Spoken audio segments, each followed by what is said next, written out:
Puji Tuhan, saudara sekalian, pada pagi ini kita akan kembali belajar firman Tuhan yang saya beri judul Jalan yang Benar. Kita akan lihat di dalam Alkitab kita akan baca dalam Injil Matius pasal 7 ayat 12 sampai dengan ayat yang ke-14, 3 ayat. Injil Matius pasal 7 ayat 12 sampai dengan ayat yang ke-14.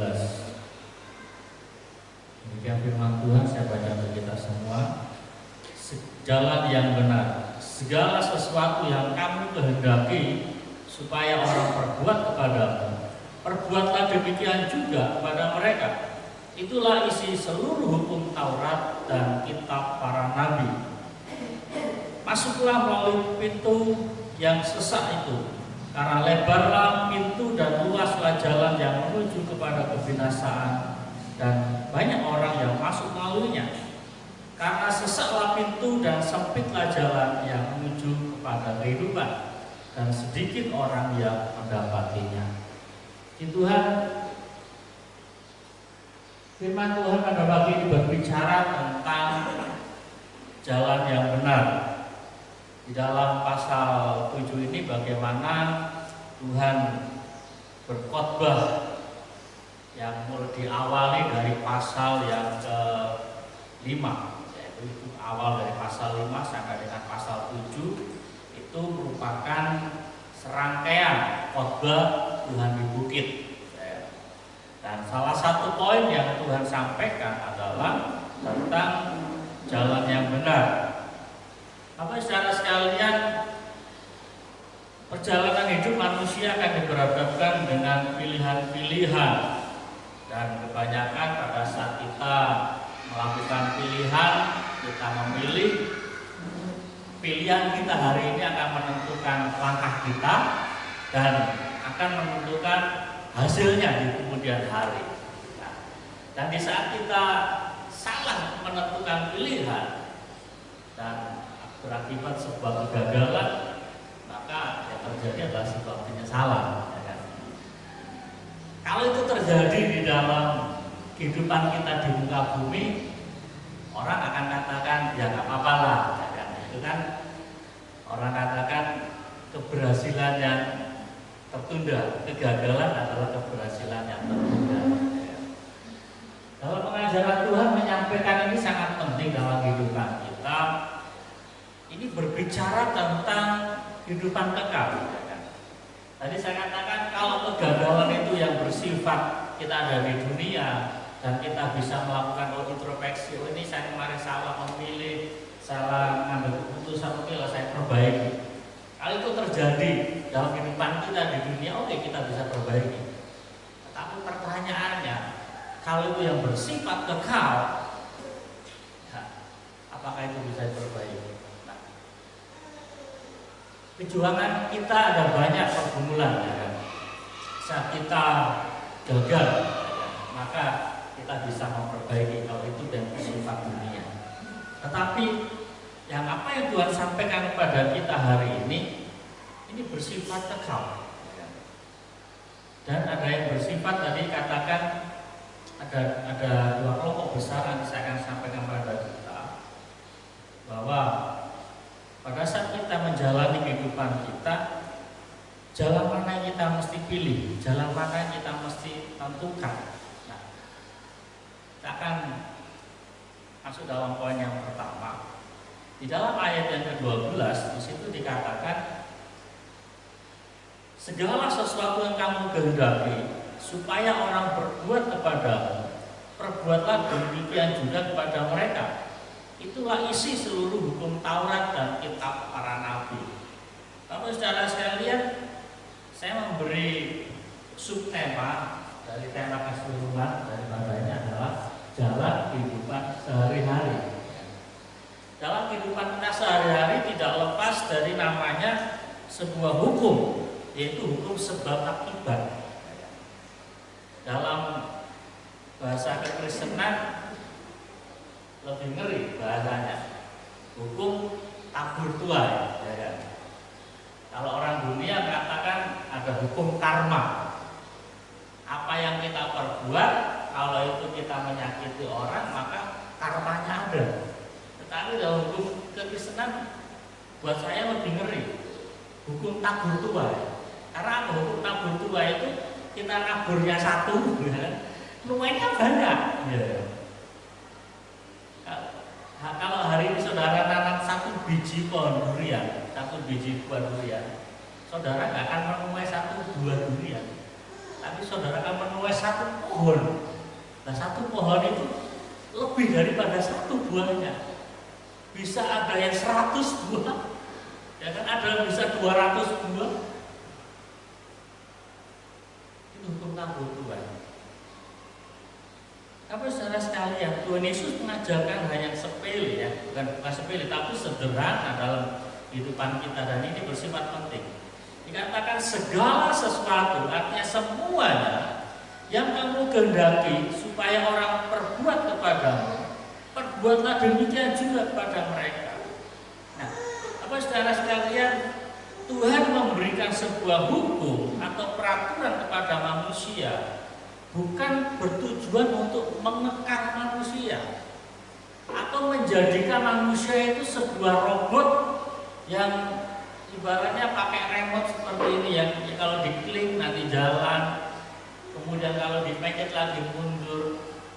Tetapi Tuhan memberikan sebuah hukum atau peraturan pada manusia supaya terjadi sebuah pola kehidupan yang harmonis satu dengan lainnya. Tetapi kembali, oleh karena dosa, oleh karena benih dosa ada dalam kehidupan manusia, maka manusia memiliki rasa egois, ya kan? Rasa mementingkan diri sendiri, rasa tidak mau untuk merendahkan hati. Ya kan? Dosa membuat manusia menjadi angkuh. Dosa membuat manusia saya harus menang secara negatif. Ya kan? Dan sifat-sifat demikianlah yang membuat manusia itu timbullah rasa menyakiti satu dengan lain. Tetapi Tuhan Yesus mengajarkan kepada kita, kalau kita ingin disayang, ya kan, mari kita saling menyayang. Meskipun kadang-kala fakta berbicara, kita menyayangi orang lain juga tidak membalas kebaikan. Apakah ada yang salah dengan firman Tuhan? Tidak. Tetapi mari kita kembali, saya katakan pakai istilah, mari kita lakukan bagian kita. Mari kita lakukan bagian kehidupan kita. Masalah orang tidak membalas akan kebaikan kita dengan kebaikan, itu urusannya dia dengan Tuhan. Karena kembali, apa yang kita tabur kita akan menuai. Tapi saudara sekalian, dalam buku ini saya menuliskan pertikaian berawal dari rasa egois dalam diri manusia yang ingin menang sendiri sehingga tidak mau menghargai orang lain. Bapak saudara sekalian, mari kita sama-sama belajar. Kalau kita ingin diperlakukan baik, maka kita juga akan melakukan orang dengan baik. Nah, saya tidak panjang di sini. Ini jalan kehidupan kita sehari-hari, sederhana, tetapi saya tahu ini nggak gampang. Karena dibutuhkan sebuah rasa kerendahan hati. Di saat orang membalas kejahatan dengan kita, bagaimana sikap kita. Nah, kita akan nanti lihat di dalam poin yang kedua. Ini lebih banyak kita berbicara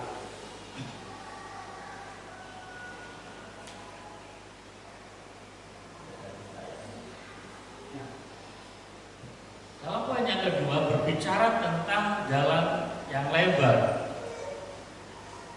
Ini saya pisah, ya. Sebenarnya ada satu poin penting. Dikatakan ayat 13, masuklah melalui pintu yang sesak itu, karena lebarlah pintu dan luaslah jalan yang menuju kepada kebinasaan, dan banyak orang yang masuk melaluinya. Karena sesaklah pintu dan sempitlah jalan yang menuju kepada kehidupan, dan sedikit orang yang mendapatinya. Tapi saudara sekalian, poin yang kedua yang perlu saya sampaikan adalah dikatakan ada jalan yang lebar. Tadi ada jalan kehidupan sehari-hari, bagaimana kita mesti bersikap dengan sesama kita, bagaimana kita berperilaku kita sebagai seorang percaya dengan orang lain. Nah, dalam poin yang kedua ini berbicara, dikatakan Tuhan jelas memberitahu kepada kita ada jalan yang lebar dan ada jalan yang sesat atau pintu yang sesat, pintu yang sempit. Tapi saudara sekalian, kita akan renungkan dua poin ini kembali. Tuhan Yesus menggunakan istilah pintu yang lebar atau jalan yang luas.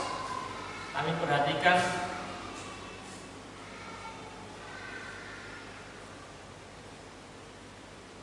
di dalam ayat 13 tadi, masuklah pintu yang sesak itu, karena lebarlah pintu dan luaslah jalan menuju pada kebinasaan. Ada sebuah pemahaman yang perlu kita miliki bersama hari ini, bahwa Tuhan menggunakan sebuah istilah yang menyenangkan, pintu yang lebar, jalan yang luas. Tetapi dikatakan, namun Tuhan Yesus mempertegas bahwa jalan itu atau pintu itu menuju kebinasaan. Padahal ada banyak orang menginginkan jalan yang luas, pintu yang lebar, itu menuju kehidupan, ya kan? Sehingga muncul sebuah istilah, waktu masih muda foya-foya, kalau sudah tua raya-raya, kalau mati masuk surga, ya kan? Maunya kan seperti itu. Tetapi Tuhan mengungkapkan sesuatu kebenaran dalam kehidupan kita, bahwa pintu yang lebar atau jalan yang luas menuju sebuah kebinasaan. Nah, istilah ini berbicara dalam kehidupan kita. Ini adalah sesuatu yang mudah. Ini berbicara sesuatu yang mudah, yang seringkali orang inginkan.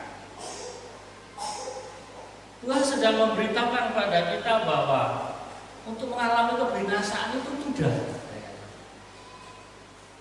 Untuk mengalami kehancuran itu mudah. Kenapa maksudnya?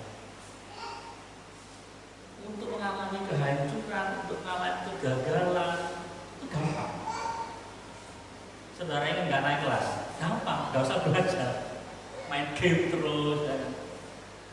Saudara nggak ingin kaya? Gampang. Saudara ingin miskin? Gampang, nggak usah kerja, tidur, ya kan? Santai-santai di rumah, main HP, gampang ya kan? Saudara ingin gagal dalam kehidupan? Gampang, nggak usah banyak belajar, duduk nongkrong tiap malam, santai, pasti saudara gagal. Sesuatu yang mudah. Pintu yang lebar, jalan yang luas, itu berbicara sesuatu yang mudah untuk mengalaminya. Nah, pintu yang sempit itu juga berbicara apa? Tentang kenikmatan dunia. Tapi saudara sekalian, semua manusia menginginkan adanya sebuah kepuasan secara jasmani maupun secara psikologi atau secara istilah kita kepuasan secara jiwanya. Secara jasmani semua manusia menginginkan makanan yang enak, ya kan? Tapi kadang-kala tidak tidak memiliki self control, penguasaan diri, makan enak terus, berlemak terus, ya kan? Akhirnya banyak penyakit. Lemak itu enak, ya kan? Makan daging itu enak. Kenikmatan dunia itu diinginkan semua orang secara jasmani. Tetapi pada saat kita tidak memiliki penguasaan diri di dalamnya, maka kita akan mengalami kehancuran dalam jasmani. Kita yang sudah menjaga badan secara sehat itu aja bisa sakit, ya kan? Apalagi kalau pola makan kita nggak teratur, pola makan kita nggak sehat. Makanya banyak orang mengatakan dengan adanya corona ini mengajarkan kita kembali kepada pola hidup yang sehat. Harus rajin cuci tangan, ya. Kalau dulu mau makan buru-buru cuci tangan, yang penting perut lapar udah makan, ya. Masalah bakteri gampang, nanti ada estrostop.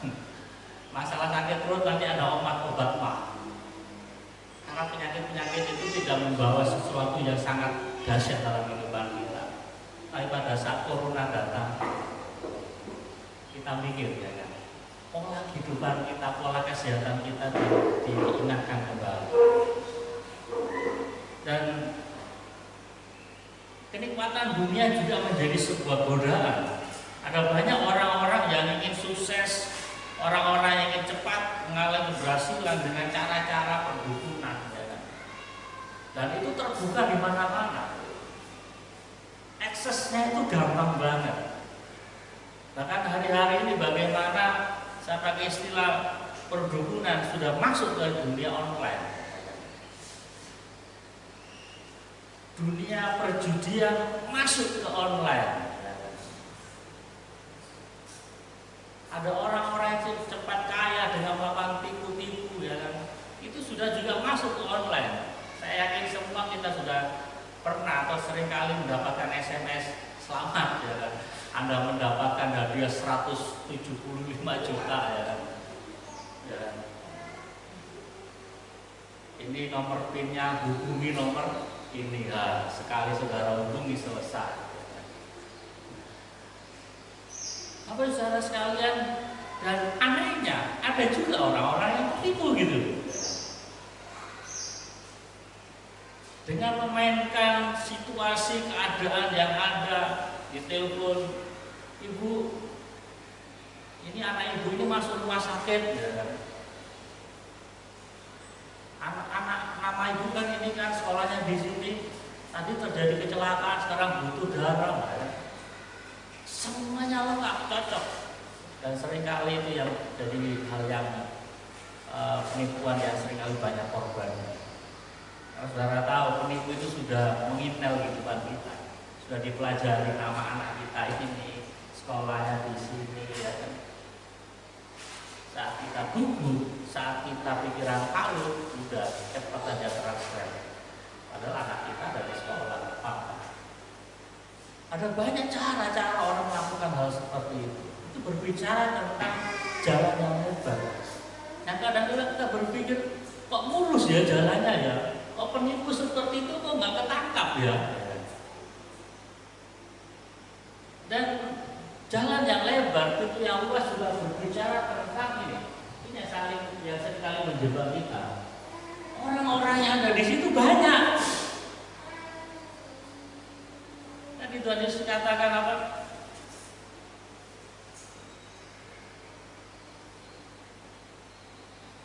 Masuklah melalui pintu yang sesak itu, karena lebarlah pintu dan luaslah jalan yang menuju pada binasaan, dan banyak orang yang masuk melaluinya.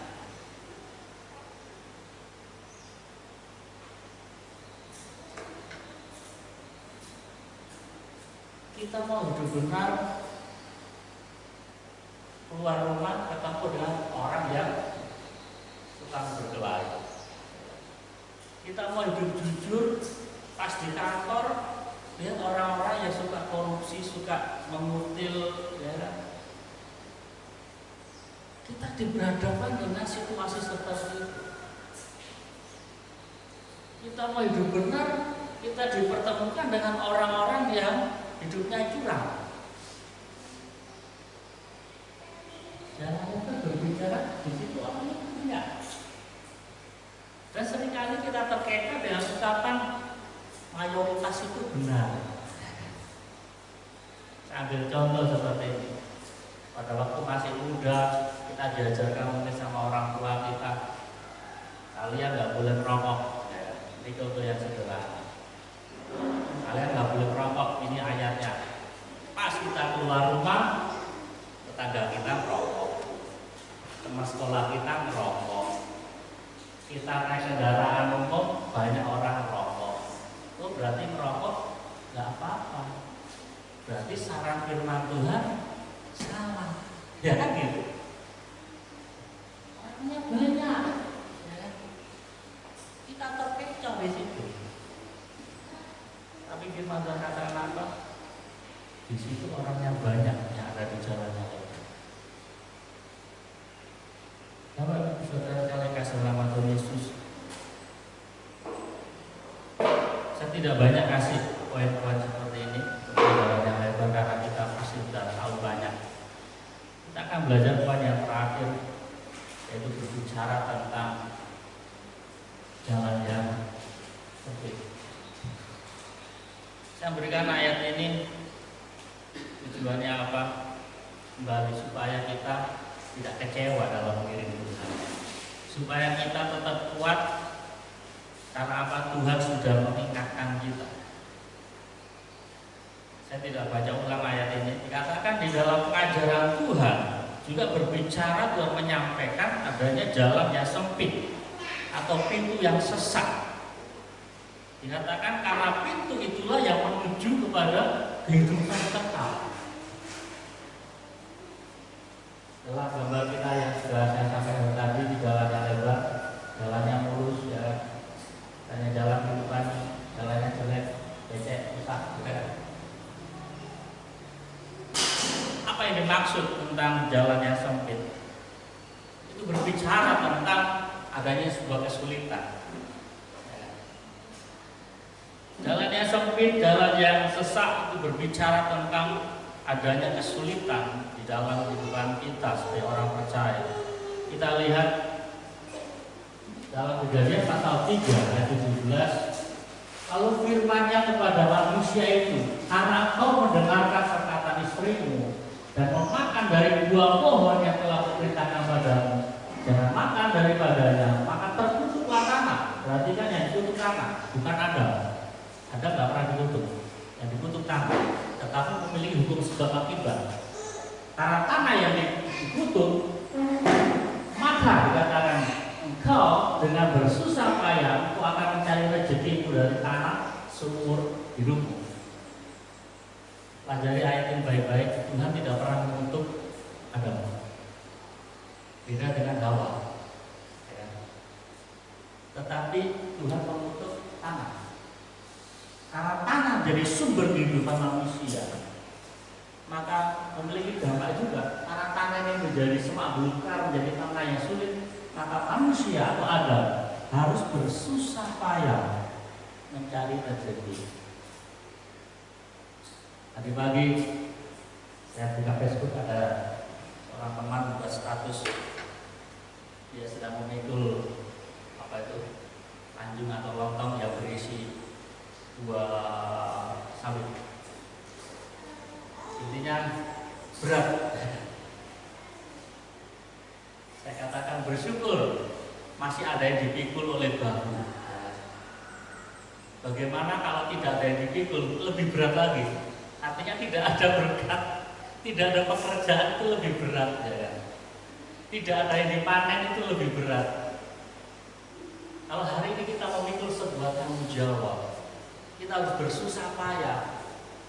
Yes, ini karena akibat dosa dan kita harus menjalaninya. Kalau kita katakan dengan bersusah payah, ini sudah digariskan kepada semua manusia. Nggak sekedar bagi kita orang percaya yang kita menderita, tetapi ada mewakili seluruh umat manusia, bahwa semua manusia akan bersusah payah untuk mencari rezeki sampai kembali kepada Tuhan. Sehingga kalau kita mundur sedikit pada poin yang kedua tadi, ada banyak orang terkecoh ingin dapat duit banyak dengan cara apa? Jual narkoba. Barangnya kecil, ringan, tapi harganya gede. Itu kan jalan yang lebar. Kalau kita di TV, kalau nonton berita kriminal, sering seperti itu. Bahkan polisi sudah menangkap yang jumlahnya sampai berkilo-kilo, ya. Tapi terus masih ada. Nah, kesusahan itu berbicara dalam kehidupan kita. Jalan yang sempit juga berbicara tentang penderitaan dalam hidup benar. Jadi jangan sampai kita berpikir, oh saya hidup benar, saya tidak akan mengalami penderitaan. Salah. 1 Petrus pasal 4 ayat 16 dikatakan, tetapi jika ia menderita, menderita sebagai seorang Kristen, jelas bahwa pada saat saudara percaya pada Tuhan, kita menjadi seorang Kristen, kita tidak lepas dari namanya penderitaan. Bahkan ada penderitaan karena kita menjadi orang Kristen, gitu. Saya nggak perlu jelas yang lebih banyak. Saya sudah tahu di media bagaimana diskriminasi terjadi. Meskipun pimpinan tertinggi negara katakan no discrimination, tapi fakta berbicara masih ada. Maka janganlah malu, melainkan hendaklah yang memuliakan Allah dalam Kristus. Hari jalan yang sempit berbicara pada saat kita hidup benar, masih ada. Namanya penderitaan yang kita alami. Nah, kemudian juga ini jangan kaget.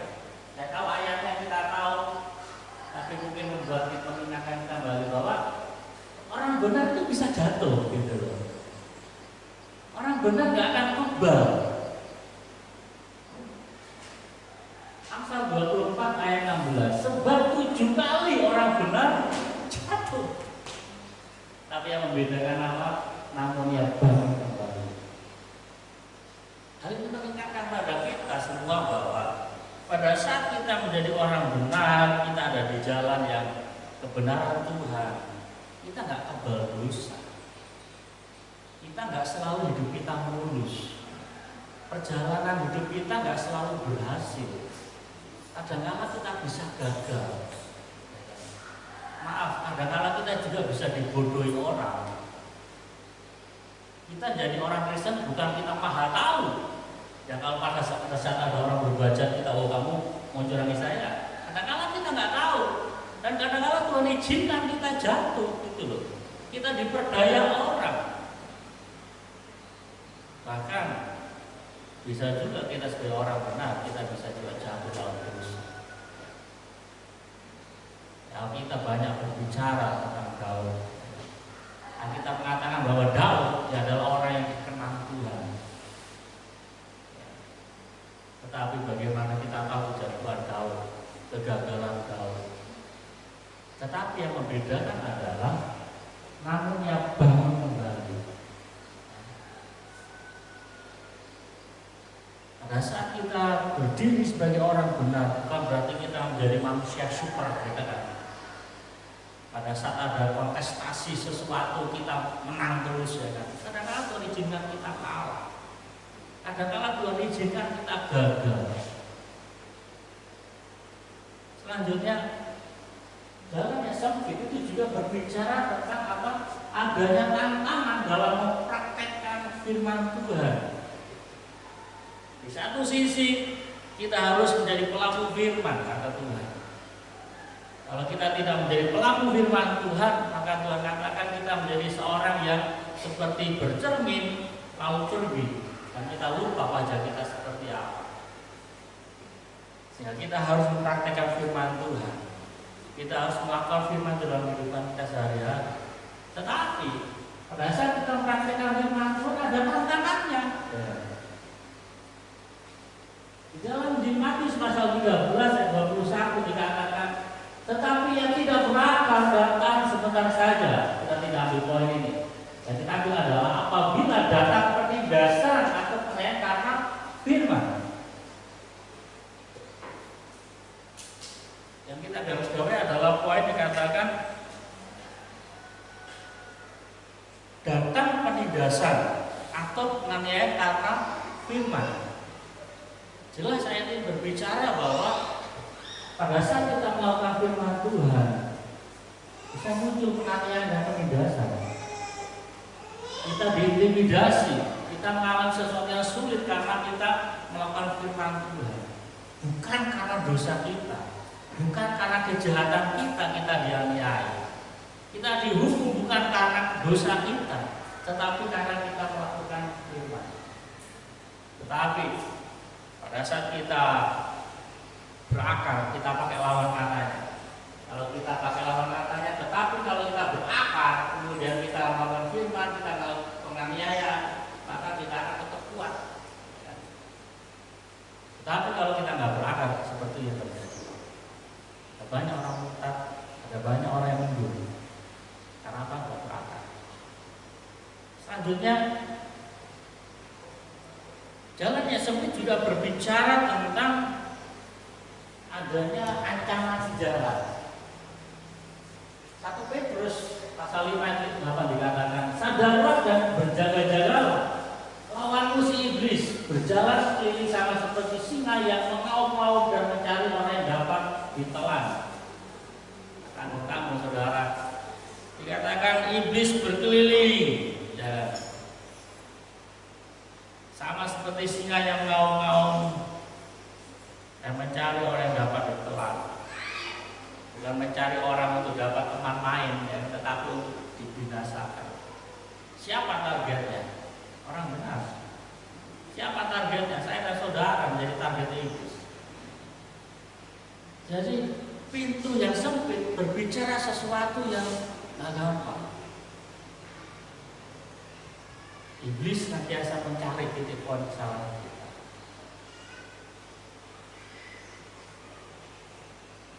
Jalan yang sempit juga berbicara tentang bergabaya. Ada sebuah perjuangan yang mesti kita lakukan.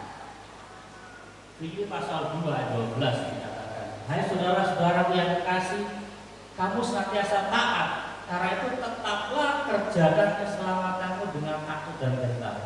Nanti kita akan lihat terjemahan yang lain kita lebih jelas. Bukan saja seperti waktu aku hadir, tetapi terlebih pula sekarang waktu aku tidak hadir. Rasul Paulus menyampaikan kepada jemaat di Filipi. Perlu kita ketahui bahwa surat Filipi ditulis oleh Rasul Paulus pada saat Rasul Paulus ada di penjara Filipi. Surat ini terkenal dengan surat sukacita. Karena lebih daripada 10 kali dalam surat Filipi tertulis kata-kata sukacita, bersukacita. Padahal kondisi penulisan ini, kondisi Rasul Paulus pada saat dia menulisnya ada di penjara. Artinya apa? Di sisi lain juga Rasul Paulus berbicara tentang mengerjakan keselamatan. Hal ini berarti dalam kehidupan kita bahwa ada sesuatu yang harus diperjuangkan dalam kehidupan kita. Iman kita harus diperjuangkan. Nah, apa yang dimaksud dengan takut dan gentar? Kita lihat dalam terjemahan firman Allah yang itu. Saudara-saudara sekalian yang saya kasihi, ketika saya berada bersama-sama dengan saudara, saudara selalu berusaha. Ada sebuah usaha untuk melakukan kebenaran, mentaati petunjuk-petunjuk saya. Sekarang pada waktu saya jauh, saudara harus lebih banyak berusaha untuk mengerjakan hal-hal yang baik sebagai buah-buah keselamatan. Menaati Allah dengan hormat serta takut. Kita pisahkan ini. Menaati Allah dengan hormat serta takut akan sesuatu yang mungkin tidak menyenangkan hatinya. Firman Allah yang hidup lebih jelas dalam ini penerjemahannya. Jadi pada saat kita mengerjakan keselamatan kita mengerjakan iman kita pada Tuhan, katakan harus dengan rasa hormat kita pada Tuhan, bukan dengan rasa terpaksa. Beda loh, kita mengerjakan sesuatu dengan hormat, dengan rasa terpaksa. Kita mengerjakan apa yang diamanatkan pimpinan kita dengan hormat, dengan mengerjakan apa yang disampaikan pimpinan dengan terpaksa, beda. Dan juga dikatakan serta takut akan sesuatu yang mungkin tidak menyenangkan hati Tuhan. Ini tadi dikatakan dalam terjemahan yang baru, kerjakan keselamatanmu dengan takut dan gentar. Kalau kita hanya membaca seperti ini, kita bisa salah tafsir. Tapi firman Allah hidup lebih jelas berbicara bahwa takutnya apa? Kita takut hidup kita ini tidak menyenangkan hati Tuhan, gitu. Kita berbuat sesuatu, apa dia menyenangkan hati Tuhan enggak ya? Kita takut mengecewakan hati Tuhan. Kita takut untuk mendukakan hati Tuhan. Itu yang mesti kita renungkan dalam kehidupan kita. Mari harus ada sebuah perjuangan dalam kehidupan kita. Bapak saudara sekalian yang kasih nama Tuhan Yesus, dalam pengajaran Tuhan beberapa kali mengingatkan kepada para pendengar dan para murid hari itu bahwa penderitaan yang dialami ketika mengiringnya. Sering Yesus katakan bahwa seorang murid tidak akan lebih daripada gurunya. Yesus katakan kalau aku mengalami penderitaan, kamu juga pasti akan mengalami. Tetapi mungkin muncul sebuah pemikiran dalam hati kita. Apakah mungkin saya bisa melewati jalannya sendiri? Kalau Tuhan Yesus tadi aja sudah menyampaikan sedikit orang yang di dalamnya.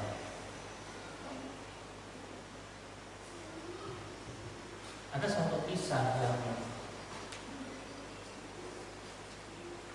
di Lukas pasal 18 ayat 27. Kata Yesus, apa yang tidak mungkin bagi manusia, mungkin bagi Allah.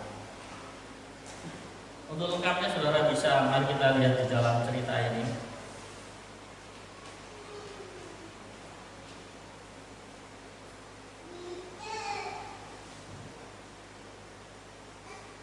Lukas pasal 18 ini menceritakan tentang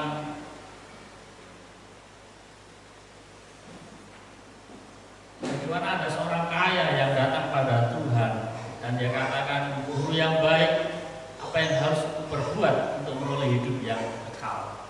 Dan Tuhan katakan, ya lakukan aja 10 hukum. Jangan mencuri, jangan membunuh, jangan berzina, jangan menginginkan sesamamu, macam-macam.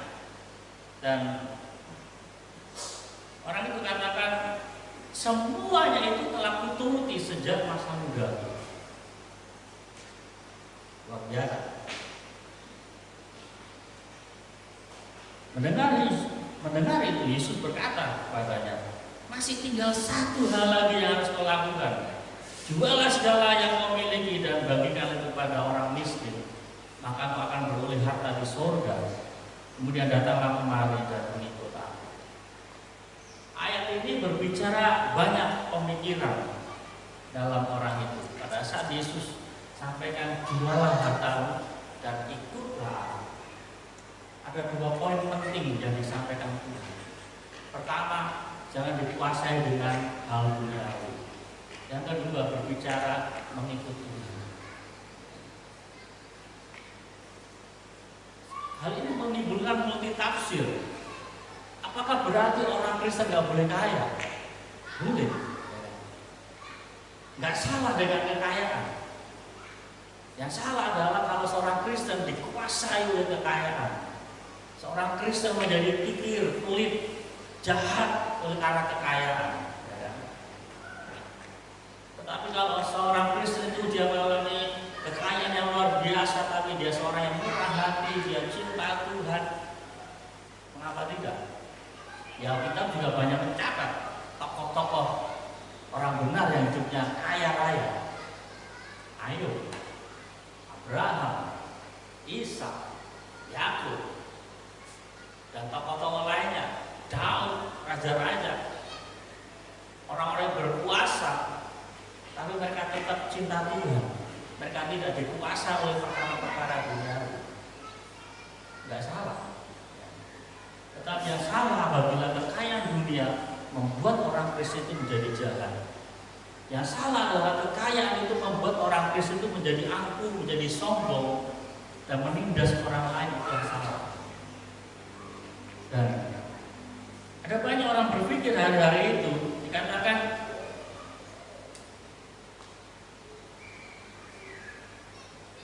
lalu Yesus memandang dia dan berkata, alangkah sukarnya orang yang beruang masuk dalam kerajaan Allah. Sebab lebih mudah seekor unta masuk melalui lubang jarum daripada seorang kaya masuk dalam kerajaan surga. Pernyataan Tuhan Yesus menjadi sebuah pemikiran besar bagi orang-orang hari itu. Oh, kalau seperti ini, siapa yang bisa masuk surga? Kalau dikatakan lebih mudah seekor unta masuk lubang jarum daripada seorang kaya yang masuk surga. Karena image atau pemikiran hari-hari itu dan mungkin juga terjadi sampai hari ini. Orang berpikir surga bisa dibeli. Di saat orang menjadi kaya, orang berpikir dia bisa membeli surga. Tapi saudara sekalian, Yesus mengatakan lebih mudah seekor unta masuk dalam lubang jarum. Nah, ini yang perlu kita pahami. Artinya daripada lubang jarum bukan jarum yang dipunya ibu-ibu, ya kan? Yang kita kalau masukkan benangnya saja sudah susah. Ya. Lubang jarum itu berbicara sebuah pintu yang kecil dan rendah, di mana semua orang kalau masuk dia harus menunduk. Kalau onta saja bisa masuk, mengapa manusia nggak bisa masuk? Nah, mari kita berpikir logika. Kalau onta saja bisa masuk, mengapa manusia nggak bisa masuk? Yang digarisbawahi Tuhan adalah orang kaya yang suka. Mengapa? Terlalu banyak beban di hidupnya, dia menghalangi dia masuk dalam lubang itu. Sehingga muncullah ayat ini tadi. Tapi sebelumnya di dalam ayat 46 ini pemikiran para murid hari-hari itu. Dan mereka yang mendengar itu berkata, jika demikian siapa yang dapat diselamatkan? Siapa yang dapat diselamatkan kalau situasinya seperti ini? Kalau orang kaya saja susah masuk surga, lalu siapa? Kami yang orang miskin, apalagi nggak mungkin masuk surga. Karena pemikiran hari-hari itu, dengan kekayaan, dengan harta duniawi orang bisa masuk surga. Itu yang sementara Tuhan buka. Dan muncullah ayatnya, kata Yesus, apa yang tidak mungkin bagi manusia itu gagal. Contoh konkret sebelum saya firman Tuhan, Sakyus. Tidak tahu apa itu. Secara manusia nggak mungkin Sakeus yang pemungut cukai, yang kerjanya dia memeras orang, dia yang pekerjaannya mengintimidasi orang, kemudian dikatakan guru, hari ini aku akan kembalikan 4 kali lipat kepada orang yang pernah aku tindas. Secara manusia nggak mungkin, tetapi bagi Tuhan tidak ada yang mustahil. Ya.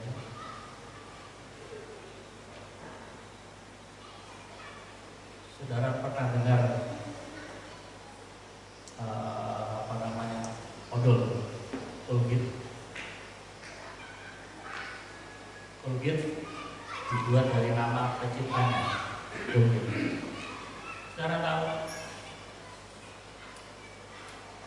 Colgate hari-hari ini nggak pernah kasih perpuluhan, tetapi dia kasih 90% dari pendapatannya. Dari hasil bisnisnya dia kembalikan pada Tuhan 90%, bukan 1/10.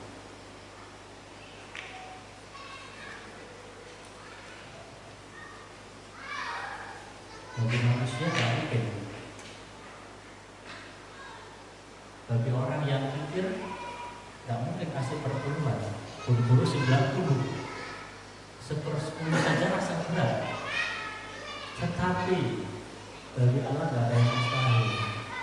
Ketika orang itu mengalami kelahiran baru, saya tidak banyak bicara di sini, sehingga Yesus katakan pada Nikodemus, hanya orang yang lahir kembali yang akan bisa melihat kerajaan Allah. Di saat manusia kehidupannya itu diubahkan oleh Tuhan, maka tidak ada perkara yang sulit, tidak ada perkara yang mustahil. Dan hari-hari ini kita ada banyak melihat, mendengar bagaimana seorang pembunuh seperti Saulus diubahkan Tuhan menjadi seorang penderita Injil. Hari-hari ini kita juga sudah banyak mendengar orang-orang yang jahat, yang suka mengintimidasi orang Kristen. Di saat dia ketemu dengan Tuhan dan dia lahir baru, dia berubah menjadi orang-orang yang cinta Tuhan. Tidak ada perkara yang mustahil. Mari, jalannya sempit akan kita lalui. Meskipun itu berbicara ada banyak serentetan tadi saya sampaikan dengan dasar-dasar firman Tuhan, itu yang harus kita lalui, itu yang harus kita jalani. Karena apa? Pertolongan Tuhan itu ada. Tidak ada yang mustahil bagi orang yang percaya dengan Tuhan. Saya sudah main musik untuk ke depan.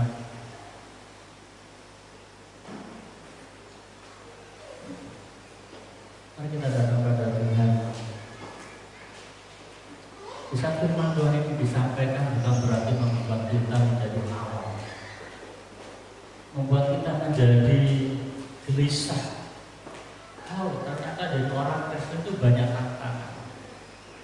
Justru pemberitahuan firman Tuhan ini mengingatkan kita agar kita berjaga-jaga, agar kita tidak kecewa saat menghadapi hal sulit dalam kehidupan kita.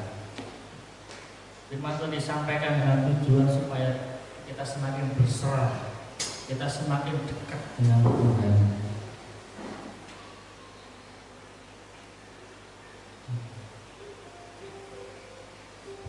Terima kasih. Terima kasih. Kita percayakan hidup kita pada Tuhan.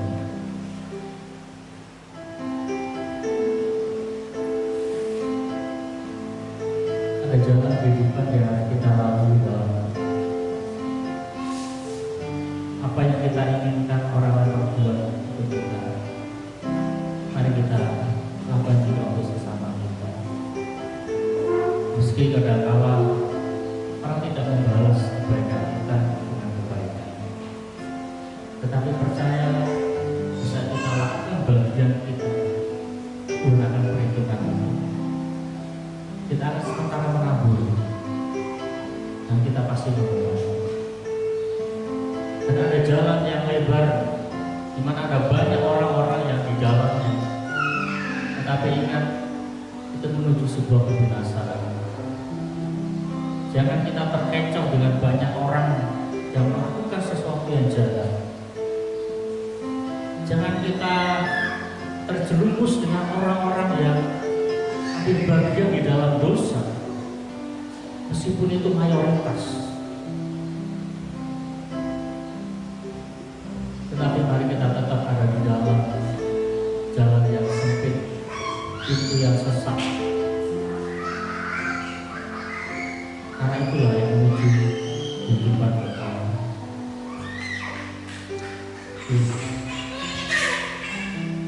Mari kita datang pada Tuhan, kita berdoa. Kiranya Tuhan Allah kita. Kalau hati kita sementara tawar, mari berdoa biar Tuhan menguatkan kita. Tawar, kecut hati itu manusiawi. Sama seperti pada saat Yosua diutus oleh Allah menggantikan Musa. Yosua takut. Apakah dia sanggup? Yosua tawar. Apakah dia mampu memimpin bangsa yang tegar tengguh? Pada saat Daud diberhadapkan dengan para pengikutnya yang akan membunuh dia. Pada saat Daud diberhadapkan dengan situasi dengan orang-orang yang akan membinasakan dia, dia tidak berani, dia sendiri. Mayoritas menyalahkan dia. Pada saat Raja Yosafat mendengar bangsa Aram dengan bangsa Moab bersatu menyerang Yehuda, Yosafat takut. Saya katakan itu manusiawi, tetapi mari kita tidak tinggal di dalam ketakutan itu. Kita tidak tinggal di dalam ketawaran hati, tetapi mari kita menguatkan hati kita pada Tuhan. Seperti pemazmur katakan, hai jiwaku, pujilah Tuhan. Angkat hati kita pada Tuhan. Di saat kita tawar, di saat kita merasa lemah, bahkan seperti Amsal tadi katakan, 7 kali orang benar jatuh, dia akan kembali bangkit. Orang benar tidak akan binasa saat dia gagal. Orang benar tidak akan hancur pada saat dia mengalami kegagalan dalam hidupnya. Dia akan kembali dipulihkan. Dia akan mengalami kebangunan rohani kembali. Para orang benar, dia senantiasa berharap dan bergantung. Dia menyadari akan siapa dirinya. Dia menyadari akan posisinya di hadapan Tuhan. Orang benar bukan manusia super. Orang benar bukan orang yang kebal terhadap kegagalan. Orang benar bukan orang yang kebal terhadap dosa. Orang benar bisa gagal, karena orang benar pun bisa jatuh dalam dosa. Tetapi janji Tuhan nyata. Kalau orang kemuliaan daripada Allah yang kepada kita sendiri. Mari kita serahkan diri kita pada Tuhan. Kita berdoa kiranya Tuhan menolong kita. Seperti doa Yesus. Dalam pencobaan itu mau daripada kehidupan kita. Tapi kalau Tuhan kehendaki kita masuk dalam pencobaan, kiranya Tuhan memberikan kekuatan dan jalan keluar bagi kita semua. Haleluya. Terima kasih Bapa. Terima kasih Tuhan untuk firman yang mengingatkan kami. Firman Allah yang mengingatkan kami bahwa kami menjalani iman kami. Itulah itu tidak mudah. Ada banyak kesulitan. Ada banyak hal-hal yang menghalangi perjalanan iman kami. Bahkan iblis pun senantiasa berusaha untuk menolak kehidupan kami. Tuhan tolong. Tuhan tolong kami untuk kami tetap kuat. Dan kami yang percaya melalui pertolongan Allah Roh Kudus yang Tuhan janjikan, kami tidak sendiri. Kami bukan seperti yang piatu di muka bumi. Ada Roh Kudus yang berusaha menolong kami, memimpin, menghiburkan kami. untuk kami boleh mencapai apa yang Tuhan mau. Terima kasih Bapak, di dalam kami mengerjakan keselamatan kami ya Tuhan, biarlah kami tetap merasa hormat senantiasa padamu. Tuhan pimpin Tuhan tolong kehidupan kami, Tuhan memberkati umat dalam setiap langkah-langkah kehidupan mereka. Biarlah Tuhan yang memimpin memberkati kami. Tuhan berkati juga untuk bangsa dan negara kami dalam situasi yang hari-hari ini ada banyak musibah, ada banyak masalah yang terjadi di bangsa kami. Tetapi kami yang percaya Tuhan telah menetapkan anak-anak-Mu untuk duduk dalam posisi-posisi tertentu. Mereka akan berfungsi sebagai Yusuf-Yusuf yang berbicara tentang pemulihan ekonomi. Tuhan akan menempatkan anak-anak-Mu yang berfungsi seperti Daniel yang menyampaikan sebuah yang penting bagi bangsa ini, berbicara tentang keamanan, berbicara tentang kesejahteraan bangsa ini. Tuhan pakai setiap anak-anak Tuhan, baik mereka ada di legislatif, baik mereka ada di yudikatif, bahkan yang ada di bagian eksekutif. Mari Tuhan tolong pakai setiap anak-anak Tuhan dengan hikmat dan kuasa daripada Tuhan. Terima kasih Bapak, Tuhan berkati juga untuk kota kami Morate. Tuhan berkati dengan damai sejahtera daripada Tuhan, keamanan yang tertimbang. Karena kami tahu bahwa kesejahteraan kota ini adalah kesejahteraan kami, keamanan kota ini adalah keamanan kami. Kami boleh tinggal, kami boleh bekerja dan melayani, memuji muliakan nama Tuhan oleh karena kota ini segala. Terima kasih Bapak, ini Tuhan ucapan syukur kami yang disempurnakan dengan doa yang mengajarkan semua orang-orang percaya. Bapa kami di surga, kuduskanlah nama-Mu, datanglah kerajaan-Mu, jadilah kehendak-Mu di bumi seperti di surga. Berikanlah kepada hari ini makanan kami secukupnya, dan ampunilah kami akan kesalahan kami, seperti kami juga mengampuni orang yang bersalah pada kami. Dan jangan bawa kami dalam pencobaan, tapi lepaslah kami daripada jahat, karena Engkau yang punya kerajaan dan kuasa dan kemuliaan sampai selama-lamanya. Mari kita dibantu menjalankan Tuhan dan terima berkat dari Tuhan Yesus Kristus.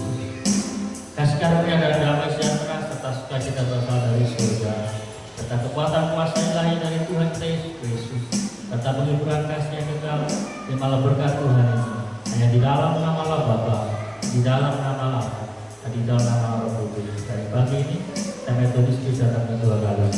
Bapa